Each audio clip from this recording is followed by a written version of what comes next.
Gente, agora no mês de março, eu e Fátima completamos 40 anos de casados, dentre outras datas, eventos importantes. Então, nós fizemos uma extravagância e fomos celebrar lá na cidade do Mickey Mouse. Então, a gente foi visitar Orlando e quando nós chegamos naquele país para entrar, a nossa experiência foi assim, complicada, chata. Você pega de cara uma fila ali que tem levado em média 2 horas para você ser atendido. E quando você chega, o policial te entrevista como se você fosse um terrorista potencial. E a maneira como ele olha para você é do tipo assim: olha, eu estou conseguindo enxergar a sua alma, eu sei o que você vai fazer aqui no meu país. Você tem vontade de voltar dali mesmo, você supera essa barreira e entra ali. Então essa que é a verdade. Além da longa fila, são entrevistas, arguições, checagens, verificações. Mas quando a gente viaja para um país assim, fora, nós sabemos, nós temos data e hora para entrar e sabemos que temos data e hora para nós sairmos. E por que isso acontece com a gente? Porque nós não somos americanos, nós somos brasileiros. Então nós visitamos o país, passamos por lá, mas nós não somos de lá. Não temos os direitos e nem os deveres que teríamos se fôssemos cidadãos estadunidenses. Nós tínhamos absoluta consciência de que nossa estada naquele lugar era transitória. E aí tivemos um problema no hotel. O quarto era pequeno, não era muito grande, o banheiro ficava quase dentro do quarto e o raio do exaustor do banheiro fazia um barulho insuportável. E tinha um problema. Quando você precisava usar o banheiro à noite, se você ligasse a luz, o exaustor ligava junto. E você acordava o andar do hotel inteiro com barulho daquele negócio apitando. Aí pedimos o conserto, mexeram, melhorou um pouquinho, mas o barulho continuou. Se o problema tivesse acontecido na nossa casa, nós teríamos resolvido, com certeza, de outra maneira. Primeiro, a gente iria resolver o problema definitivamente. Ou o negócio ia ficar consertado, ou nós iríamos trocar por um novo. Se fosse necessário trocar por um novo e precisasse fazer alguma adaptação, nós faríamos a adaptação, faríamos a obra, mas nós não iríamos deixar do jeito que estava. Nós iríamos investir a quantia que fosse necessária para resolver a questão, para definir a situação. Mas imagina se nós tivéssemos feito isso lá, agido dessa maneira lá. Para começar, as normas de engenharia e segurança daquele país são bem diferentes da nossa. Lá nós não conheceríamos nenhum profissional competente de confiança a quem a gente pudesse entregar esse tipo de serviço. Faríamos um investimento relativamente alto, talvez, para a gente aproveitar por muito pouco tempo. Isso se ficasse pronto até antes da nossa própria volta. Então você concorda? Se a gente quisesse levar esse troço até as últimas consequências, resolver a questão lá, isso seria para nós um desperdício de tempo, de dinheiro, desgaste emocional para muito pouco ou quase nada. E lá nós conhecemos alguns imigrantes brasileiros que vivem lá há 10, 15 e até 20 anos, sem nunca terem acertado a sua situação de imigração. Na verdade, conhecemos até um irmão que está lá há 20 anos, que não consegue falar uma única palavra de inglês. Continuam ali como imigrantes ilegais. E o longo tempo decorrido não os tornou automaticamente cidadãos daquele país. Eles estão lá, como disse, 10, 15, 20 anos, mas continuam imigrantes, continuam estrangeiros e continuam com sua situação irregular ali. E o que vai acontecer com essas pessoas? O que pode acontecer com essas pessoas? Elas trabalham anos, trabalham de sol a sol, com enorme dificuldade. Vão comprar um carro, vão comprar uma casa, formam um patrimônio, até que a polícia os descubra. E quando isso acontece, provavelmente eles serão imediatamente algemados e banidos do país. Vão perder tudo, não vão ter direito a absolutamente nada. Todo o patrimônio adquirido ao longo de todo esse tempo se torna propriedade do Estado, é confiscado. Isso é injusto? Bom, se você considerar que a gente está falando de um imigrante ilegal, essa pessoa trabalhou ilegalmente, portanto, construiu um patrimônio e uma riqueza de forma ilegal, então não vai haver muito do que se queixar. E por que isso acontece? Porque quando essas pessoas partem para lá, elas vão conscientes, lúcidas, elas vão certas de que não são cidadãs americanos, mas com o passar do tempo, a convivência com americanos, convivência com pessoas legalizadas, as facilidades, a vida mais tranquila, o aumento do poder aquisitivo, uma melhor qualidade de vida para toda a família, vão fazendo com que elas se esqueçam de que aquele não é o seu país, que estão ali temporariamente, que são apenas estrangeiros, que não deveriam assimilar aquele estilo de vida, uma vez que não são cidadãos americanos. Todo o trabalho que tiveram, todo o suor que derramaram, todo o empenho foi em vão.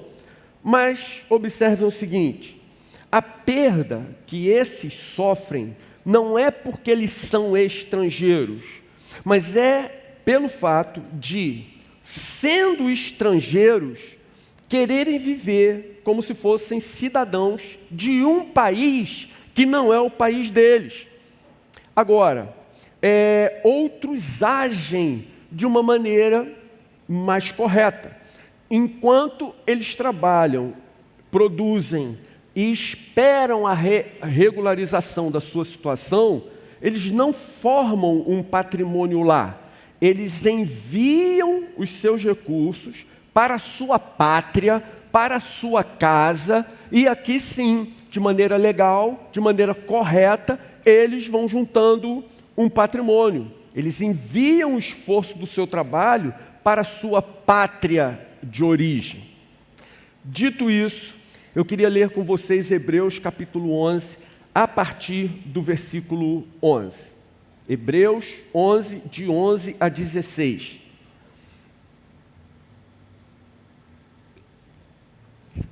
Pela fé, Abraão e também a própria Sara, apesar de estéril e avançada em idade, recebeu poder para gerar um filho, porque considerou fiel aquele que lhe havia feito a promessa.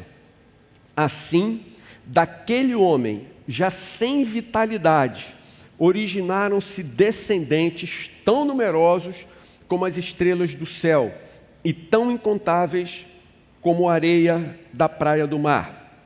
Todos esses, e ele está se referindo a pessoas no contexto anterior, Abel, Enoque, Noé, Abraão, Sara e todos os grandes homens de Deus, todos esses viveram pela fé e morreram sem receber o que tinha sido prometido.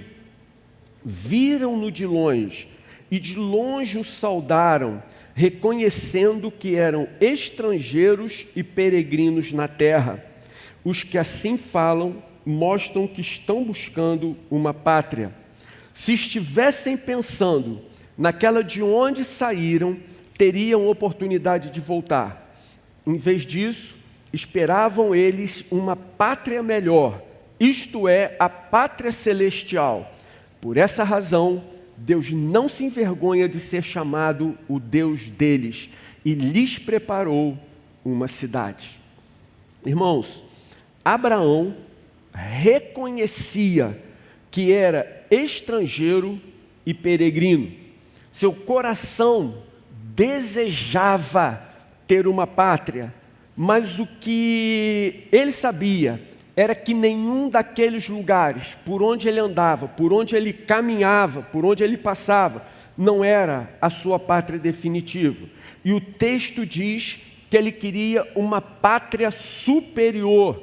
Ele almejava ardentemente por uma pátria celestial. E Abraão obedeceu ao chamado de Deus, de sair de onde estava para possuir uma herança, embora ele não soubesse nem para onde estava indo, nem muito menos qual seria o resultado dessa promessa em sua vida. Abraão apenas creu e partiu. Quando Deus o chamou de Ur dos Caldeus, a partir desse momento ele passou a viver em tendas, como um forasteiro, como um peregrino, como um homem que sabia que não era daquele lugar. Ele ainda não sabia de onde ele era, mas ele sabia que daquele lugar ele não era. Impressionante que quando nós lemos a respeito da vida de Abraão, nós constatamos que mesmo quando ele efetivamente entrou na terra da promessa, no seu coração ele continuou residindo ali tão somente como um estranho, que vivia como que numa terra que não era a sua própria terra, a sua própria casa. Abraão mereceu mesmo o título de o pai da fé. Além disso, vejam, Sara era estéril e só engravidou aos 100 anos. Como foi a vida de Abraão e o seu relacionamento com Deus? Abraão, você vai receber, mas não já.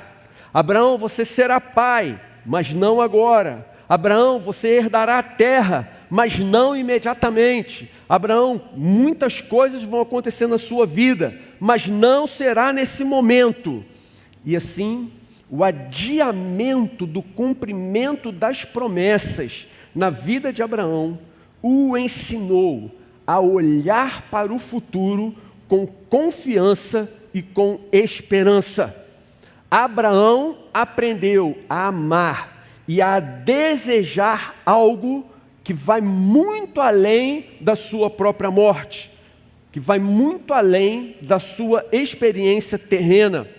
E dessa forma, ele veio a entender que esta vida não é um fim em si mesmo, mas tão somente um turismo em um mundo tenebroso em direção a um alvo incomparavelmente melhor para muito além dessa vida.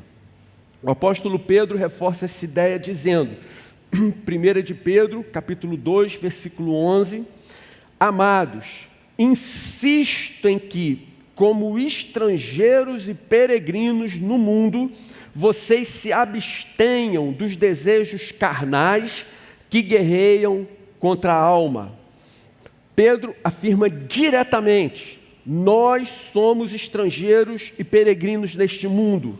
E como estrangeiros e peregrinos, nós precisamos tomar cuidado com as armadilhas desse lugar tão perigoso por onde passamos, por onde andamos. E aí, dito isso, eu gostaria de ver algumas aplicações que nós podemos fazer, práticas para a nossa vida. Primeira aplicação, gente, que eu acho que nós precisamos fazer é, lembre-se, o tempo todo, que você é apenas um turista neste mundo tenebroso. Somos apenas turistas passando por este mundo de trevas e de dor. Acredito que a Escritura Sagrada não faz menção aos servos de Deus como turistas nesse mundo, porque esse conceito moderno de turismo só surgiu depois da Revolução Industrial. Talvez, nos dias atuais, essa palavra turista, ela pudesse se encaixar melhor, traduz ainda melhor a forma como nós devemos entender o nosso tempo nesse planeta. Quando nós falamos estrangeiros, um estrangeiro talvez possa ficar um bom tempo numa terra que não é a dele, ele pode, sem maiores problemas, se aculturar, ele pode talvez adquirir algumas posses ali, e ele pode ficar por um tempo indeterminado. Dentro do conceito de estrangeiro, isso é possível, a gente vê aqui do lado. Dá uma chegada em Búzios, está cheio de estrangeiro, vivendo lá, proprietário de terras e negócios ali. Então, nós entendemos assim. Como turista, a coisa é um pouco diferente.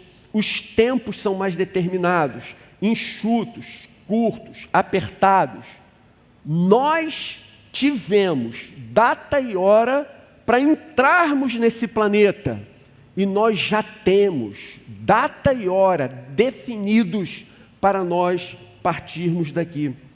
Se vivemos nesse mundo como se aqui fosse nosso lugar, nossa pátria, nossa casa, os valores do nosso coração seriam corrompidos.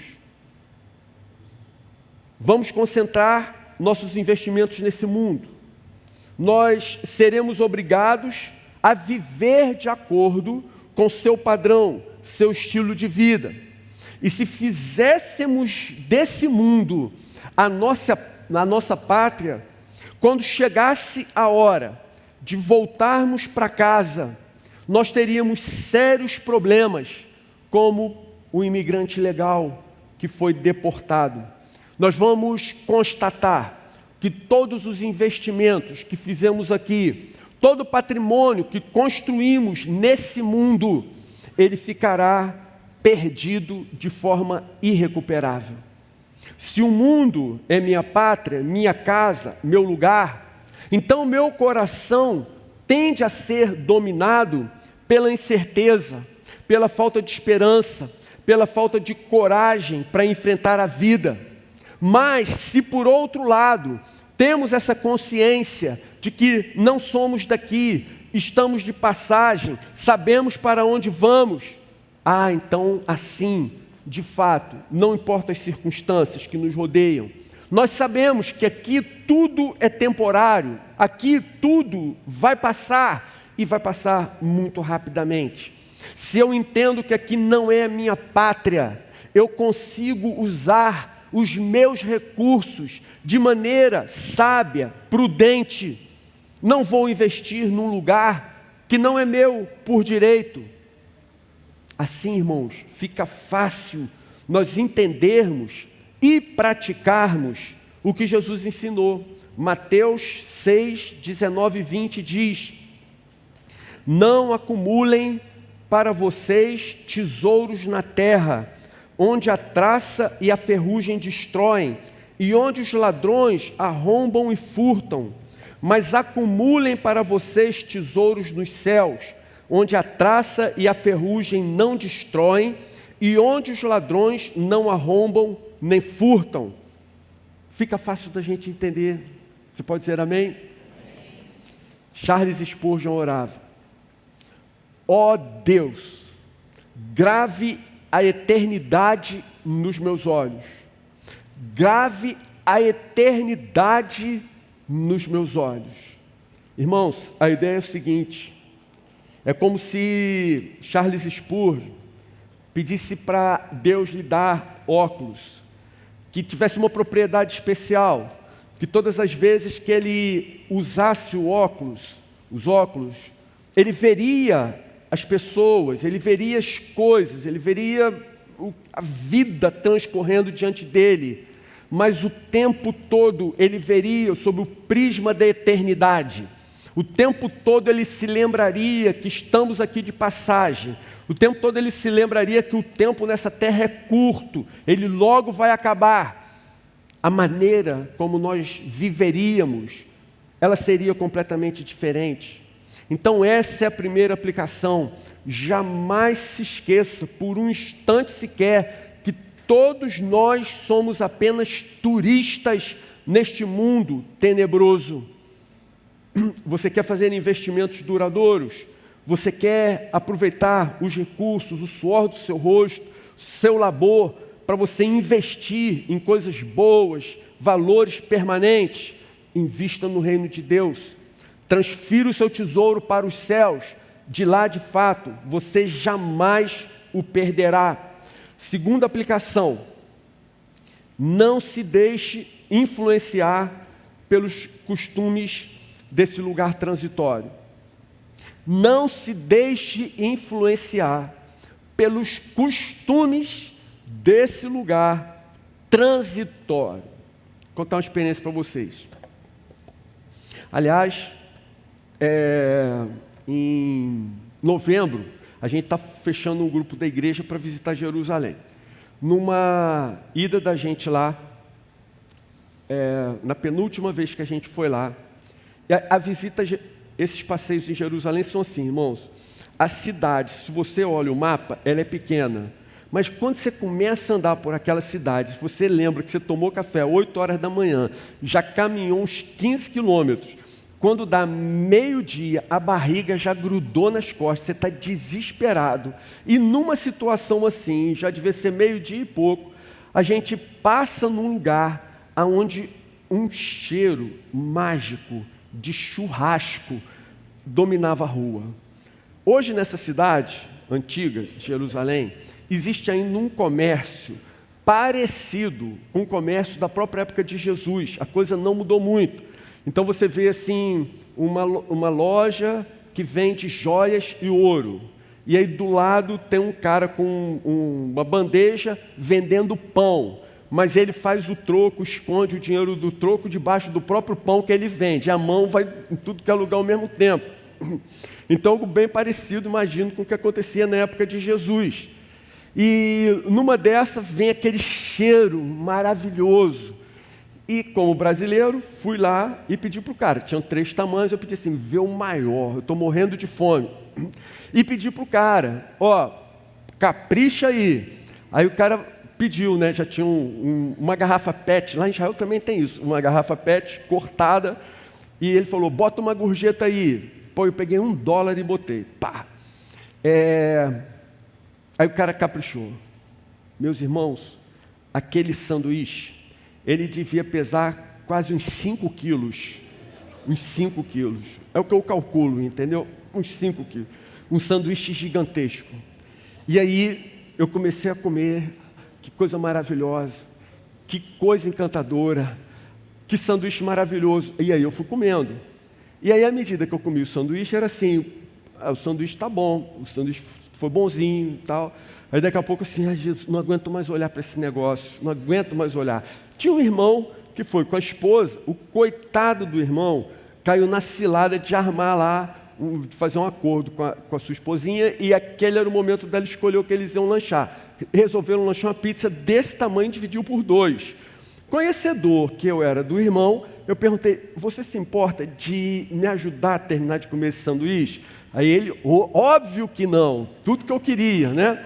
Aí ele começa, ai que sanduíche maravilhoso, ai que sanduíche bom. Aí chega uma hora que ele também estava assim, Jesus, não aguento mais olhar para isso. Sobrou um toco desse tamanho, abarrotado de carne. Esse sanduíche, aquele, eu acho que eu já contei para alguns aqui, aquele que ficam várias carnes fatiadas assim, tem lá, enfim, uma espécie de churrasqueiro, o cara vai cortando aquele troço e enche o pão, um pão daquele negócio, mistura molho, tempero, não sei o que, aquele troço todo. Eu sei que quando era mais ou menos umas 7 horas da noite, o pessoal saiu para assistir um show, que eu não me lembro agora exatamente, show do que estava acontecendo. Fátima animadíssima, ela olhou para mim e falou, Henrique, você está amarelo. Aí eu falei assim, não, eu estou bem, olha só, faz o seguinte, vai lá para o show, deixa, eu vou ficar aqui, eu vou ficar bem, você vai para o show. Ela foi para o show com os irmãos, eu me abracei com o vaso. Aí fiquei ali, um longo tempo, conversando com meu amigo, até esvaziar tudo, eu não aguentava mais. Assim, fiquei verde, achei que ia morrer, vou morrer aqui, como é que vão levar meu corpo lá para o Brasil, vai ser horrível, vou dar trabalho para os irmãos. Gente, assim, Foi horrível aquela experiência, nunca mais eu esqueci. Passei mal a noite toda. Mas o que aconteceu? As pessoas dali, elas estão acostumadas com aquela comida, com aquele tempero, com aquela rotina, com aqueles hábitos. Gente, olha só, eu como o empadão que Fátima faz há mais de 40 anos, nunca passei mal. Estrogonofe que ela faz, eu nunca passei mal. Eu jamais trocaria aquele sanduíche, jamais trocaria o empadão e o estrogonofe de Fátima por aquele sanduíche. O que aconteceu? Gente, aquela ali não é minha cultura, não é o meu lugar, não é a comida que eu estou acostumado a comer. Aquilo é uma comida típica, é ótima para eles. É bom você provar um fiapo de alguém que esteja comendo. É bom você sentir o cheiro e já vai parando por aí. Se nós visitarmos uma terra estranha e quisermos assimilar de uma hora para outra os hábitos, os costumes e passarmos a ter as atitudes que eles têm, nós vamos sofrer. Não tem como, não estamos habituados. Não há como alguém comer um sanduíche daquele, não há como um brasileiro comer um sanduíche daquele e passar bem, a não ser alguns que a gente conhece, mas a gente não precisa citar o nome aqui. Tem alguns que talvez achassem pouco, pedissem outro, mas de uma maneira geral não tem como. E por que a gente passa mal? Porque aquela não é a nossa comida, aquele não é o nosso alimento é diferente. A nossa comida é outra, a maneira como nos alimentamos e fortalecemos é diferente da comida daquele lugar. É isso que o apóstolo Pedro fala, 1 Pedro capítulo 2, versículo 11. Amados, insistem que, como estrangeiros e peregrinos no mundo, vocês se abstenham dos desejos carnais que guerreiam contra a alma. E ele acrescenta no versículo 12, vivam entre os pagãos de maneira exemplar, para que, mesmo que eles os acusem de praticarem o mal, observem as boas obras que vocês praticam e glorifiquem a Deus no dia da sua intervenção. Essa é a realidade. Meus irmãos, nós não fomos preparados para o mal, nós não fomos preparados para o mundo. Os filhos do mundo são muito mais sagazes e perspicazes do que nós. Nós fomos preparados para uma vida santa, nós fomos preparados para imitarmos a Cristo. Se você quiser imitar as pessoas deste mundo, se você quiser viver de acordo com os valores deste mundo, você vai sofrer, você terá imensos problemas. Mas se ainda que você esteja no mundo, você vive de acordo com os valores, os parâmetros, a cultura, os hábitos, os princípios do reino de Deus, então você terá uma vida plena, absolutamente satisfeito. Você será uma pessoa feliz e realizada. Se nós estamos mesmo em Cristo, nós não temos mais prazer no pecado. Para quem está em Cristo, o pecado não traz mais nenhuma satisfação, não traz alegria, traz apenas tristeza, vergonha e dor. Para quem pertence a esse mundo, aí que se chafurde no pecado, lamba os beiços, que aproveite tudo que puder. Mas nós não fomos feitos para isso. Os santos, aqueles que têm consciência de que são apenas estrangeiros, peregrinos, turistas nessa terra, os valores desse mundo são completamente desprezíveis e repulsivos. Por isso que essa é a segunda aplicação. Não se deixe influenciar pelos costumes desse lugar transitório. E terceira aplicação, terceiro lugar. Lembre-se que em breve estaremos de volta em casa. Em breve estaremos em casa. Vejam isso. José apresenta seu pai, Jacó, ao faraó. Faraó lhe pergunta a idade. Então, Gênesis 47:9 diz: Jacó respondeu ao faraó: são 130 os anos da minha peregrinação. E eu acho apenas curioso destacar que ele não diz que eu tenho 130 anos de vida. Ele traz o conceito de Abraão, o mesmo conceito no seu coração. Esses são os anos da minha peregrinação. Estou aqui de passagem, estrangeiro e peregrino sobre a terra. É um mero detalhe, porque aqui o que eu gostaria de destacar com os irmãos é o fato de Jacó ter dito que tinha 130 anos de idade.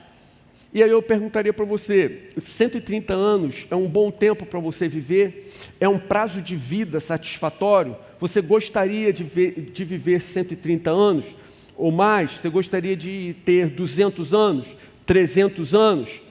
A Bíblia fala que Matusalém, por exemplo, viveu 969 anos. Depois fala que Lameque viveu 777 anos. Mas sabe o que a gente observa? Por mais longa que seja a nossa existência nesse mundo, o fato da nossa vida ter um limite, por maior que esse limite seja, por mais estendido que ele seja, o fato dela ser limitada diante da eternidade, torna a vida, por mais longa que seja, apenas breve, breve como uma neblina que surge e logo se dissipa.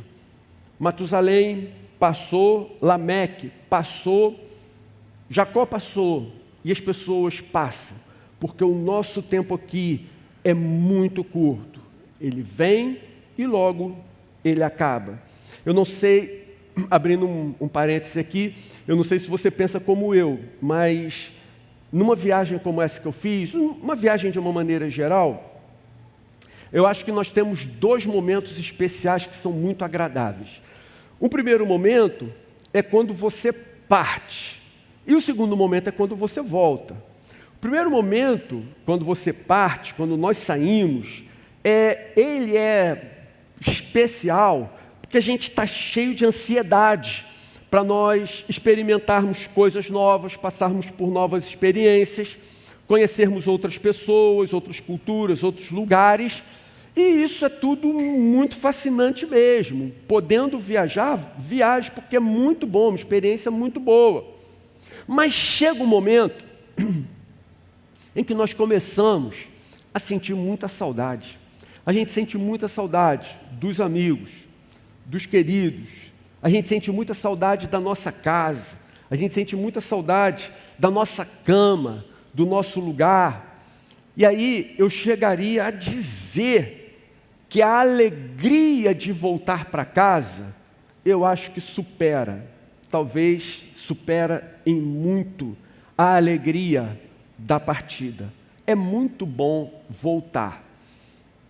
Então, irmãos, viva sempre como alguém que sabe que em breve, muito breve, estará voltando para casa. Amém? Vamos orar? Senhor, ajuda-nos a vivermos essa realidade. Coloca isso no nosso coração. Somos apenas estrangeiros, forasteiros, peregrinos, turistas de passagem por esse mundo. Enquanto estivermos aqui, não queremos cair nas armadilhas desse lugar, não queremos ser enredados por esse lugar, mas queremos cumprir a nossa missão com alegria, com esperança e com determinação. E agora, Senhor, que no nosso coração tenhamos essa convicção de que o nosso tempo aqui é muito curto. As alegrias passam, as alegrias temporárias se vão, as dores também acabam e um dia estaremos para sempre com o Senhor. E é isso que queremos nos lembrar durante todo o tempo, que em breve estaremos voltando para casa e nós sabemos que o Pai estará nos esperando na porta. Então, Senhor, guarda o nosso coração assim e ajuda-nos a vivermos dessa maneira, em nome de Jesus. Amém.